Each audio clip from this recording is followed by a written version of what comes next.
Bismillahirrahmanirrahim. Assalamualaikum warahmatullahi wabarakatuh. Alhamdulillah wassalatu wassalamu ala sayyidina Muhammad wa ala alihi washabbihi wasallam ajma'in. Qala subhanaka la ilma lana illa ma 'allamtana innaka antal alimul hakim. Hasbunallahu wa ni'mal wakeel wa la hawla wa la quwwata illa billahi al-'aliyyil 'azim. Allah Ta'ala fi Al-Qur'an bismillahirrahmanirrahim. Qul yakhsha alladhina law taraku min khalfihim dhurriyyatan ya'fal khafu 'alayhim faj'alhum Allahu wa yaslimu. Wa qala an-nabiy sallallahu alaihi wasallam fi hadits idza 'azzamat ummati ad-dunya nuzi'at min haibatul Islam. Sallallahu alaihi wasallam Nabiyul Karim amma ba'd.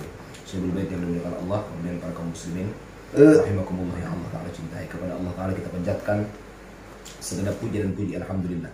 Dengan izin Allah, di menjelang tengah malam ini kita dipertemukan dalam kajian, insyaallah semoga menjadi asbab dan menjadi wasilah untuk kita semakin dekat dengan Allah Subhanahu wa taala.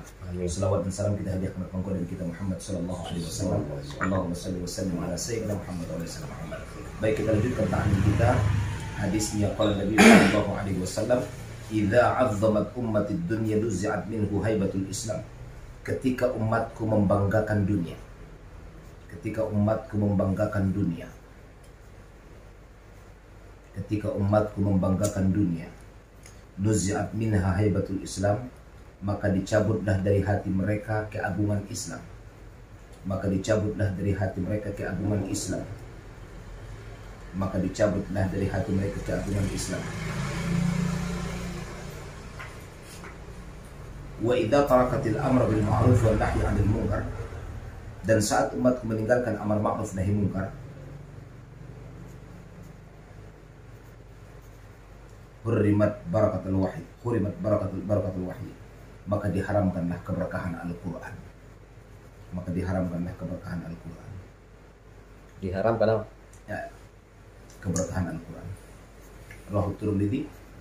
Hadis ini diriwayatkan oleh Imam At-Tirmidzi dalam sunannya. Baik, saudara kaum muslimin yang dimuliakan Allah, hadis ini menunjukkan kepada kita betapa Nabi Shallallahu alaihi wasallam mewanti-wanti untuk tidak terlalu mencintai dunia. Bukan artinya kita tidak boleh mencari dunia. Dunia itu perlu, karena perlu keseimbangan. Apa yang dikatakan Nabi, "Ya'mal di dunya ka'annaka ta'ishu abada, wa 'amal li akhiratika ka'annaka tamutu ghadan." Carilah dunia akan Anda hidup untuk selamanya, namun jangan pernah lupakan akhiratmu, seakan Anda besok pagi akan pulang kepada Allah Subhanahu wa taala. Artinya, yang dunia ini perlu keseimbangan. Maka sikap para ulama-ulama kita bagaimana menyikapi tentang dunia, maka letakkanlah dunia di tangan Anda, biarkan Allah dalam hati Anda. Jangan sampai dunia merasuk ke dalam hati kita, karena akan memporak-porandakan segala apapun yang menjadi impian akhirat kita. Maka dunia ini sangat diwanti-wanti. Makanya dunia diartikan adalah dekat namun hina, dan dunia ini adalah merupakan lautan yang sangat luas. Ungkapan Luqmanul Hakim dalam kitab apa arti hidup, karangan Hajjah Hadi Salim mengatakan bahwa ad-dunya bahrun amikun wa qad gharqa fiha nasun katsir. Dunia ini adalah lautan yang sangat luas. Dari lautan di tahu kita sedang berada di atas lautan. Wa qad gharqa, banyak manusia tenggelam di atasnya. Maka supaya tidak tenggelam, faja'al safinata fiha taqwa. Jadikanlah sampanmu yaitu takwa kepada Allah. Wa syauhal iman biha, kemudian bebannya supaya tidak terombang-ambing oleh lautan kehidupan ini, maka jadikan iman adalah isinya. Wasyira'uha tawakkal 'ala Allah, layarnya supaya melabuh pada pelabuhan dengan selamat, maka jadikan tawakal kepada Allah. La'annaka tanjiwa, maka Anda pasti akan selamat. Artinya bagaimana? Ada sikap tentang dunia. Makanya Nabi sangat mewanti-wanti. Sering ditawarkan kepada baginda Rasulullah sallallahu alaihi wasallam supaya Allah Ta'ala jadikan dia jadi orang kaya. Kenapa? Karena salah satu yang dikomplain, yang dicaci oleh para orang kufar Quraisy kepada Muhammad tidak pantas jadi rasul. Kenapa? Dia miskin, bukan punya harta, bukan anak pejabat segala macam, bahkan dia adalah yatim, ya kan? Bahkan dia adalah ummi. Sehingga sering ini digunjingkan kepada Nabi Shallallahu alaihi wasallam. Maka satu saat malaikat penjaga gunung mengatakan, "Ya Muhammad," atau malaikat Jibril mengatakan, "Ya Muhammad, izinkan kepadaku supaya gunung itu dijadikan emas, sehingga hartamu akan membuatmu berharga di hadapan orang kafir." Maka dijawab oleh Rasulullah, "Allahumma ja'alni miskinan wa jam'ani ma'al miskin." Jadikanlah aku miskin, kumpulkan bersama orang yang miskin. Artinya bagaimana? Dunia sangat ditakuti oleh Nabi Shallallahu alaihi wasallam. Makanya ketika orang cinta kepada dunia, sudah tak perlu lagi setan untuk menggeser imannya. Karena cukuplah dunia menghilangkan keimanan dan ketakwaan dia kepada Allah Subhanahu wa taala. Makanya ada sikap. Tapi kan ada seorang Nabi Sulaiman alaihi salatu wasallam, orang kaya. Tapi kekayaan Nabi Sulaiman kita baca dalam kitab Nuzhatul Majalis. Setiap hari Nabi Sulaiman itu menyembelih 100 ekor unta, ditambah 100 ekor sapi, ditambah 100 ekor dujat ataupun ayam, yang untuk diberikan makan kepada seluruh rakyatnya ataupun semua orang-orang yang bekerja dengannya. Namun setelah mereka makan, Apa yang dimakan Nabi Sulaiman? Min kasri khubzi. Dia beliau adalah makan daripada aruping ada warna, serpihan ataupun pecah-pecah daripada roti yang menjadi makanan Nabi Sulaiman alaihi salatu wassalam. Makanya luar biasa kalaupun dia punya kekayaan, namun tidak menjadikan dunia adalah merupakan tujuan hidupnya, namun dunia hanyalah sekedar sebuah perjalanan. Makanya saudara kaum muslimin, kata para ulama-ulama kita ketika menafsirkan wal 'asr innal insana lafi khusr, mesti Anda tanyakan Anda berada dari mana, atau Anda dari mana, Anda sedang di mana, dan akan kemana. Anda dari mana, sedang di mana, akan kemana, supaya persiapannya lebih matang. Makanya ada satu doa yang diajarkan para ulama kita, ada seorang salafus saleh yang mendapatkan Lailatul Qadar sebanyak 27 kali. Sehingga ada sahabatnya mengatakan, waqad wajadta Lailatul Qadar. Kau sudah mendapat Lailatul Qadar. Kenapa kau tidak meminta kehidupan supaya Allah Ta'ala kayakan? Kalau satu saat antum dapat, tolong doakan saya jadi orang kaya. Nah, ini dijawabnya. Dijawab salafus saleh. Bahkan 29 kali saja ketemu ataupun mendapat Lailatul Qadar. Tak satu kali pun saya minta dunia kepada Allah Ta'ala. Namun yang saya doakan adalah Allahumma a'tini ridha, atau Allahumma ridha anni, ya kan? Ya Allah, berikanlah ridhamu kepadaku. Wa makkinni nadhra ala wajhikal karim, dan biarkan aku memandang wajahmu yang sangat mulia. Ini kita bacakan di sujud terakhir supaya Allah ridho dengan kondisi kita dan Allah menjadikan kita orang ridho dengan keadaan yang sedang kita hadapi dalam kehidupan ini. Maka jadi wanti-wanti saudara kaum muslimin, cukuplah kisah Tha'labah yang menjadi peringatan kepada kita betapa kita sangat mencintai dunia. Itu dibahas oleh Habib Zain bin Sumaid dalam kitab apa? Dalam kitab Fawaidul Mukhtar. Bagaimana kisah Tha'labah, ya kan? Tha'labah ini orang miskin awalnya. Dia cuma punya satu hartanya, namanya adalah satu sarung. Setiap kali selesai sholat sama Nabi langsung pulang. Nabi cegah, kenapa begitu? Saya punya satu kain ya Rasulullah. Kalau saya kelamaan di masjid, maka istri saya akan menanti dalam keadaan telanjang. Maka doakan aku ya Rasul supaya jadi orang kaya. Biasanya mimpinya orang yang belum kaya luar biasa. Tapi begitu Allah jadikan realita, maka lupalah terhadap mimpi-mimpi ataupun terhadap niat yang dia miliki sebelumnya. Biasanya seorang hamba menangis saat meminta, lupa setelah Allah Ta'ala kasih. Allah nador kan? Bisa ingatkan, la in syakartum la azidannakum wa la in kafartum inna 'adzabi lasyadid. Maka Tha'labah diberikan seekor kambing, ya kan? Kambing didoakan sama Nabi bertambah. Akhirnya salat jamaah sudah mulai ketinggalan, batang hidungnya tidak kelihatan. Kalau dulu Allahumma antas salam, dia cuma Allahumma langsung pulang. Namun sekarang Tha'labah sudah tidak, malah enggan untuk bayar zakat, saudara kaum muslimin. Enggan bayar zakat. Dijadikan zakat ini adalah celah untuk dia. Dalam hadis Nabi dikatakan, walam yamna'u zakata amwalikum illa amsaqallahu al-matara walau al-bahaim lam yumattaru. Kalau manusia menegakkan harta yang menjadi zakat dia tidak diberikan kepada orang lain yang berhak menerimanya, maka Allah akan menahan air hujan sehingga hujan pun turun bukan karena manusia namun karena binatang-binatang yang membutuhkan hujan. Artinya bagaimana? Binatang lebih mulia di hadapan Allah daripada manusia yang menegakkan zakat, saudara kaum muslimin. Maka Tha'labah tidak mengeluarkan zakat. Sampai di zaman Uthman bin Affan tidak mengeluarkan zakat. Sehingga saat dia akan mengeluarkan zakat, Uthman mengatakan, Anda Abu Bakar dan Umar saja mengeluarkan zakatmu, maka bagaimana aku akan menerima zakat? Itu saudara kaum muslimin. Maka dunia adalah satu musuh yang sangat luar biasa. Ketika dunia ini tidak bisa kita manfaatkan dan kita fungsikan kepada Allah Ta'ala. Jadi mencintai dunia adalah seperti menelan buat si malakama, seperti makan pinang sisingkot kola, ipangan baya matiama, ngaipangan matena, maju kena mundur kena, dan Anda berada pada posisi dan titik yang salah, saudara muslim. Maka kita lihat efek apa yang ditimbulkan ketika umat Muhammad sudah mulai membanggakan dunia, ya kan? Pantas saja dalam peristiwa Mi'raj Nabi itu tidak mengalihkan pandangan kepada dunia. Ya Muhammad intadirni, ya Muhammad intadirni, ya Muhammad ligiyau, ya Muhammad pandang aku. Nabi mengalihkan pandangan. Nabi tidak menoleh kepada dia. Man huwa atau man hiya ya Jibril. Dijawab, dia adalah dunia.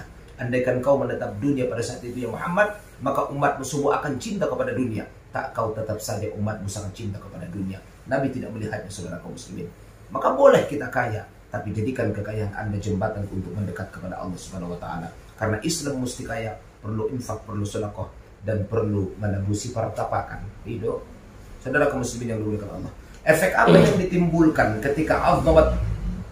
ketika dunia dibanggakan oleh umat Muhammad? Luzi'at minha haibatul Islam. Islam sudah mulai tidak berharga untukmu. Jadi ketika dunia merasuk dan menguasai hati, maka Islam sudah mulai tidak berharga. Islam sudah mulai dipandang sebelah mata tepuk sebelah tangan.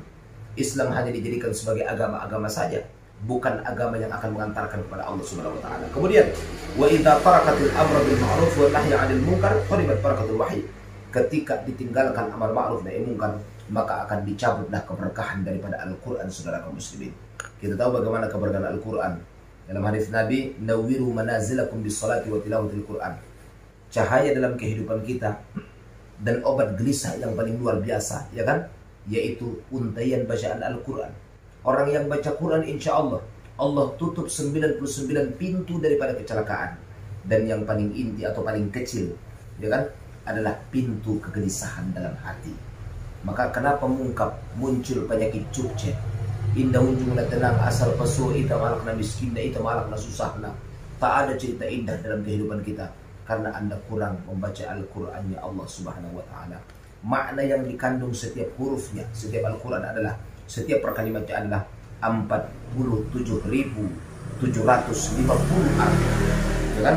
Setiap satu huruf, setiap satu kalimat. Namun kalau kita Al-Qur'an tidak dibaca, maka gelisah akan menghantam jiwa. Keberkahan akan Allah Ta'ala cabut. Makanya law anna ahlul qura amanu wattaqau lafatsahna 'alaihim barakat. Kalau para ahli penduduk kampung itu beriman bertakwa, maka akan dibukakan keberkahan dari langit dan bumi. Ini soal berkat balon bubang kan? Kehidupan non aso deh, ma'amar ma'ruf nahi munkar sudah mulai tinggalkan.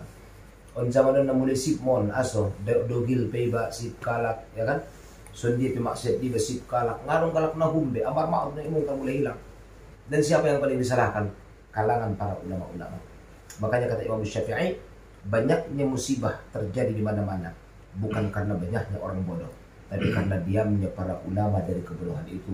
Mereka tidak melaksanakan amar ma'ruf nahi munkar. Maka kuntum khairu ummatin ukhrijat lin-nasi ta'muruna bil ma'ruf.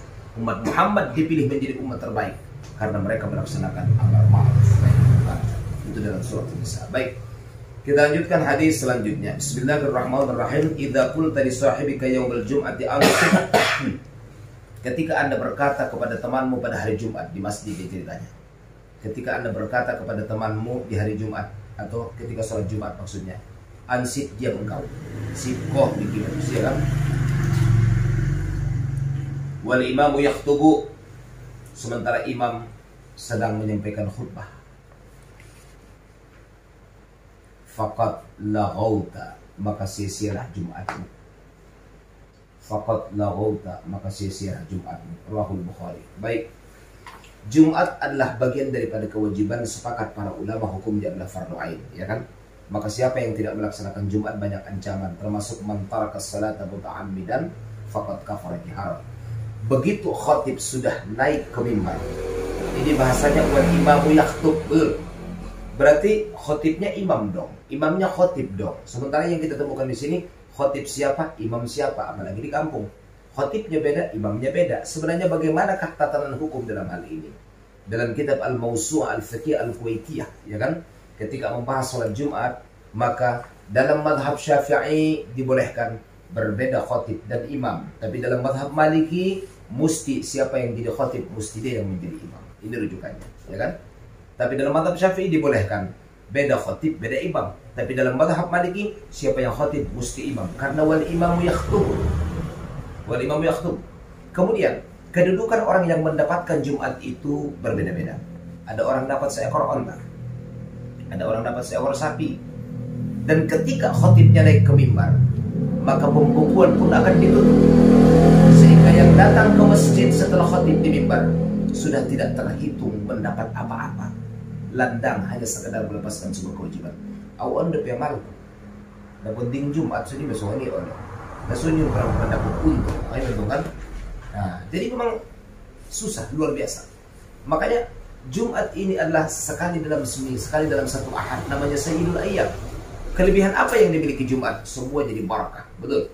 Dan ada kata Nabi SAW, waktu yang sangat mustajab ketika kita berdoa di hari Jumat. Mana? Ba'dal asr qablal maghrib, setelah asar, sebelum maghrib. Itu doa sangat mustajab. Langit terbuka, saudara kaum muslimin. Maka kalau kita mau menyampaikan sesuatu hajat, sampaikan di sana. Dan kalau bisa amalkan apa yang dikatakan Syekh At-Tijani, saya sudah ijazahkan, hadhihi hadiyatan laka ya Rasulullah, baca 12 kali, sampaikan keinginan kepada Allah, insyaallah makbul. Subhanallah. Jadi Jumat ini adalah Sayyidul Ayyam, maka dijaga. Artinya bagaimana dijaga? Kalau ada yang bicara di sebelah kita, jangan katakan ansip. Sip ko ni mo dapotan ko. Nah, dapotan kan? Jadi sendiri bang. Ini musuhnya mak. Ulang kan jabat kata-kata nih. Fakot lakau tak. Maka akan sia-sia Jumat kita. Sia-sia arti kata bukan tidak sah, Jumatnya sah, tapi sekedar melepas sebuah tuntutan dan kewajiban. Jelas ya? Itu hukum Jumat, saudara muslim. Kita lanjut. Kemudian satu lagi, ulang unjung lupa. Kalau ba'dal Jumat itu senantiasa kita amalkan ilahi nastu lil firdausi ahla onam kali. Aduh. Kemudian ayatul kursi juga bacakan minimal 1 kali. Saya sudah sampaikan, kalau ayatul kursi kita baca setiap kali ada sholat, sesudah sholat, maka tidak ada jarak kita dengan surga kecuali Allah khawatir. Ulang ujung 3 kali. Lanjut 15, halaman 15. Idza qala al-'abdu ya rabbi ya rabbi. Ketika seorang hamba berkata, wahai Tuhanku, wahai Tuhanku. Qala Allahu labbaika 'abdi sal tu'ta. Maka Allah akan menjawab, labbaika 'abdi, selamat datang wahai hambaku, atau kujungjung perintahmu, ku dengarkan kata-kata wahai hambaku. Sal tu'ta, mintalah apa yang kau inginkan, pasti akan kuberikan. Sal tu'ta, minta apa yang kau inginkan, pasti akan kuberikan. Baik, dalam Asmaul Husna ada yang dinamakan dengan Asmaul A'zam. Ya. Apa itu Asmaul A'zam? Yaitu penghulu dari semua Asmaul Husna. Salah satu bahasanya adalah ya Rabbi ya Rabbi. Ketika Anda punya keluhan dalam kehidupan, sering munajat kepada Allah dengan menguntaikan kata ya Rabbi tapi pakai rasa, ya Rabbi tapi pakai hati. Ketika seorang hamba bicara dengan Tuhannya dengan mengucapkan ya Rabbi pakai hati yang sangat luar biasa, jadi bukan hati yang kosong, kawan. Jadi benar-benar irasakan maknanya, masuklah ke dalam kalimat itu, maka Allah akan menjawab, labbaika abdi, katakan apa yang kau inginkan wahai hambaku, ku sambut kedatanganmu. Sal tu'ta, mintalah pasti akan kukabulkan. Berarti kalau punya hajat katakan ya Rabbi ya Rabbi. Kalau punya hajat yang besar, amalkan ketika sujud terakhir. Abang, baca anda ya Rabbi ya Rabbi. Rabbi ya Rabbi, mulut kita ucapkan, dalam hati kita sebut apa yang kau inginkan dengan Allah. Selesai. Itu semua. Pendek, kalau kan apal, Pak. Ya asman, oh. Ya Rabbi ya Rabbi. Nah ini faktur dari ulama apa itu? Itu barang itu bukan. Ya Rabbi ya Rabbi. Imam Malik sujud terakhir, bre. Dua kon pompui so alul Quran talu'in. Lanjut. Idza qama al-'abdu fi salatihi, ketika seorang hamba tegak pada waktu salat. Kemudian dzurral birru ala ra'sihi hatta yarka'. Disebarkanlah, diletakkanlah kebaikan di atas kepalanya sampai ia ruku. Diletakkanlah segala kebaikan di atas kepalanya sampai ia ruku. Fa idza raka'a alathu rahmatullah hatta yasjud. Ketika dia ruku, rahmat Allah pun memenuhinya sampai ia sujud. Rahmat Allah pun memenuhinya sampai ia sujud. Wasajidu yasjudu ala qadamayillah ta'ala. Dia sedang sujud di hadapan Allah Subhanahu wa ta'ala. Falyas'al, maka mintalah, wal yarghab, dan berbahagialah.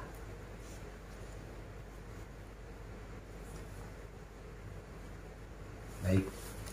Oke. Salat yang agama sepakat. Ya. Sepakat aja, Bang. Salat yang agama. Ketika seorang salat, ini hadis adalah untuk kita targib atau motivasi.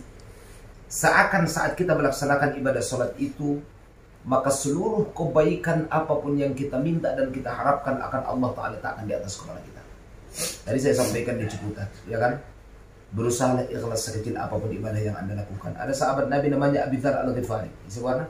Abi Dzar Al-Ghifari. Kenapa dinamakan beliau dengan Abi Dzar? Li'annahu dzarra sukara fi sahbaitihi. Karena dia suka menyebarkan gula di depan rumahnya supaya ada sedekah terhadap semut-semut yang sedang lewat di sana. Nah, karena dzar itu artinya menebarkan, menyebarkan, maka yusamma atau dinamakan dia dengan Abu Dzar Al-Ghifari. Itu benar, ya kan? Ya nanti kan aman benahon. Ada si pinggan dalam sego, aduh. Bain abang tiap hari sibo seminum uting na lewat iben goy numon na. Umar bin Khattab dalam kitab Usfuriyah itu diangkat sampai namanya Usfuriyah. Kenapa? Karena kisah Umar di sana adalah kisah yang paling terangkat.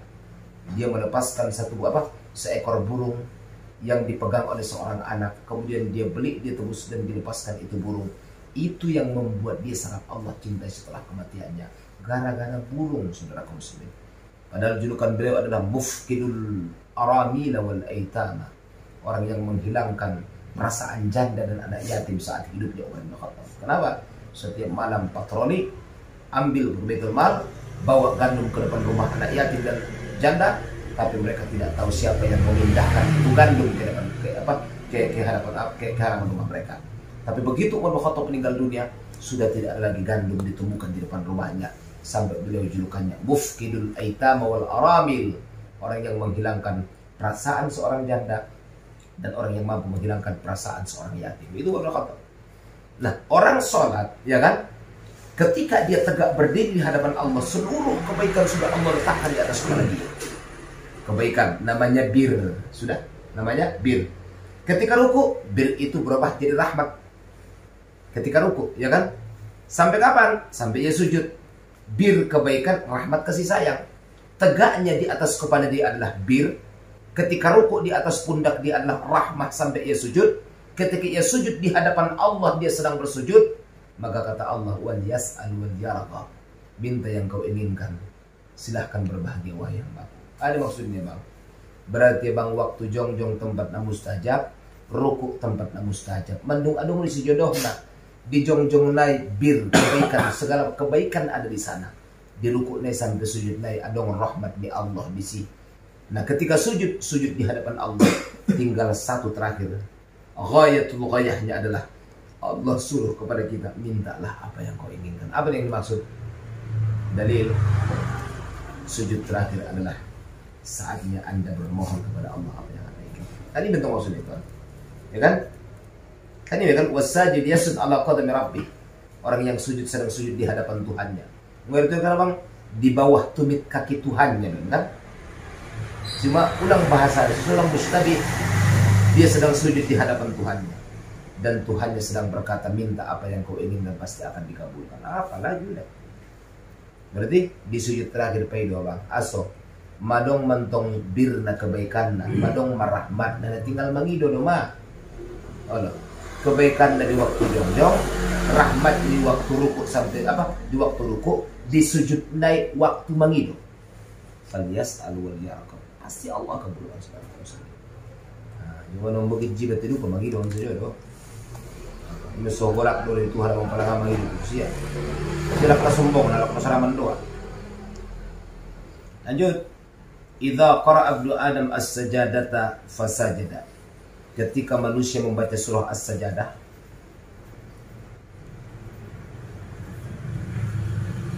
ketika seorang manusia membaca surah as-sajadah, fasajada, dia pun sujud. Ya'tazala syaitanu yabki, maka syaitan itu akan mendadak menangis. Yaqul sambil berkata, ya wailah, alangkah celakanya. Umiru ibnu Adam bisujudi fasajada falahul jannah. Manusia diperintahkan sujud, mereka sujud, maka surga untuknya. Manusia diperintahkan sujud, maka mereka sujud, maka surga untuknya balasannya. Jelas ya? Wa umirtu bisujudi, sementara ketika aku diperintahkan sujud, fa asaitu, aku enggan, fa alayya nar, neraka bagiku. Faham? Pertama, as-sajadah namanya ayatus syafa'ah. Ya. Surah as-sajadah namanya ayatus syafa'ah, ayat yang akan menjadikan syafaat. Yang kedua, surah as-sajadah artinya adalah ayat yang menggelisahkan syaitan laknatullah, karena i'tazala syaitan. Kemudian surah sajadah artinya adalah surah yang membuat para musuh-musuh Allah keberatan kepada kita, sehingga mereka menyesal, namun mundur ke belakang tidak ada kesempatan. Sebab mereka ditakdirkan untuk menggoda menipu daya manusia, sehingga manusia menjadi konco-konconya akan dimasukkan ke dalam jahanam. Betul? Nah, ketika seorang hamba membaca surah As-Sajadah, kan di sana ada itu sajadah, ayat itu sajadah kan? Ayat itu sajadah itu banyak, ya kan, puluhan dalam Al-Quran. Salah satunya anggaplah ayat itu sajadah yang biasanya kita temukan dalam mushaf, itu ada yang ada gambar kubah. Itu sajadah semua. Ya kan, ayat itu sajadah, ya kan? Maka apa yang mesti kita laksanakan ketika sampai ayat sajadah? Bacaannya ada beberapa. Kita boleh pilih dalam kitab Bughyatul Mustasyidin dijelaskan Habib Abdurrahman Al-Qadhi, boleh kita baca sajadah wajhil ladzi khalaqahu, ya kan, wa syaqqa sam'ahu wa basaruhu, terus bihaulihi wa quwwatihi, ya kan, wa ahsanul khaliqin. Boleh juga kalau tak hafal subhanallah walhamdulillah wala ilaha illallah Allahu akbar wala haula wala quwwata illa billah. Boleh juga kalau tidak hafal subhana rabbil azim. Boleh subhana rabbil a'la. Tidak hafal subhanallah. Tidak hafal juga numpat tuh sumatio. Ya kita bebek. Masa sujud tengah hafal kan? Artinya bang sujud naya bang. Bacaan nomor 2 dulu sujud naya dulu kan? Nah, ketika seorang hamba melaksanakan sujud saat membaca surah As-Sajadah, ya tazal syaitannya bagi. Mendadaklah syaitan itu menangis merau-rau sambil berkata, Allah perintahkan mereka sujud, maka mereka masuk surga. Dan ketika umirtu an asjuda, ketika aku diperintahkan sujud, fa'asaitu, aku enggan melaksanakannya, fa'alayyan nar, maka bagiku adalah neraka. Maka ayat sajadah adalah ayat untuk membuat syaitan menangis, dan itu menjadi asbab syafaat kepada kita. Jelas ya? Dan termasuk ayat sajadah adalah ayat yang disunnahkan juga ketika masuk rumah baru, ya kan, supaya tidak ada setan-setan yang mengganggu. Jelas itu kan? Aman dong, setan tuan jandul so aman itu rusak dulu. Faham? Insyaallah pasti faham. Oh kan? Terakhir, idza uqimatis salatu fala ta'tuha wa antum tas'aun. Ketika salat diiqamahkan, maka bakal kipar. Ya salat diiqamahkan, fala ta'tuha wa antum tas'aun. Maka Anda jangan lari-lari untuk mengajarnya. Namun bukan lo yang jawab tawang. Jadi sosok ditundung kolak bolu, tundung kobai, tundung kolak na buta segala macam, santai saja. Atau jalan agak cepat lah, tapi nggak usah lari. Waktu hawa antum tamsyun, datangi salat itu dalam keadaan jalan kaki. Ulang berlo jangan jalan kaki doang. Saya pernah balik do sulok pernah macam kan. Wa'alaikumus sakinah, tenang. Wa'alaikumus sakinah, hendaklah tenang. Fama adraktum fasallu, yang bisa dikejar ikuti, yang bisa dikejar, ya kan, dapat 2 rakaat mah ikuti. Wa ma fatakum fatimmu, yang tak bisa dikejar sempurnakan setelah salam.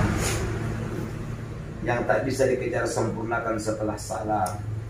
Pertama, sholat berangkat ke masjid di kulli khatwah, setiap langkah menghapuskan dosa. Betul? Kalau kita lari, langkahnya makin dikit, berarti dosa yang diampunkan makin dikit. Nah, undang-undang idza uqimatis shalah, ketika salat sudah diiqamahkan, kita masbuk, ya kan? Maka hukum masbuk itu adalah fala tas'aun wa anta tamshun. Fala tas'aun, apa tuh? Jangan lari, jangan sa'i, lari kecil maksudnya kan? Tapi jalan biasa aja. Sebab ada hukum dalam fikih, apa tuh? Fama adraktum fasallu. Berapapun yang dapat rakaatnya ikuti, dan apa yang tertinggal adalah sempurnakan. Ini hukum lah bang. Nah konsosak jabat kan, sampai tertulung kuala kan. Kenapa? Wa'alaikumus sakinah. Karena kalau Anda buru-buru, nafasmu akan memburu, Anda tidak akan tenang. Dia tenang tuan. Apalagi na penyakit asma dia muncul. Dia usia baru tadi bentuk kan. Unggal usia ditambah, ibu saya jualan ketangkatan segala macam. Santai. Kenapa santai? Supaya nafas kita juga tenang. Dan begitu sampai di masjid, enak untuk melaksanakan ibadah sholat. InsyaAllah faham. Assalamualaikum warahmatullahi wabarakatuh.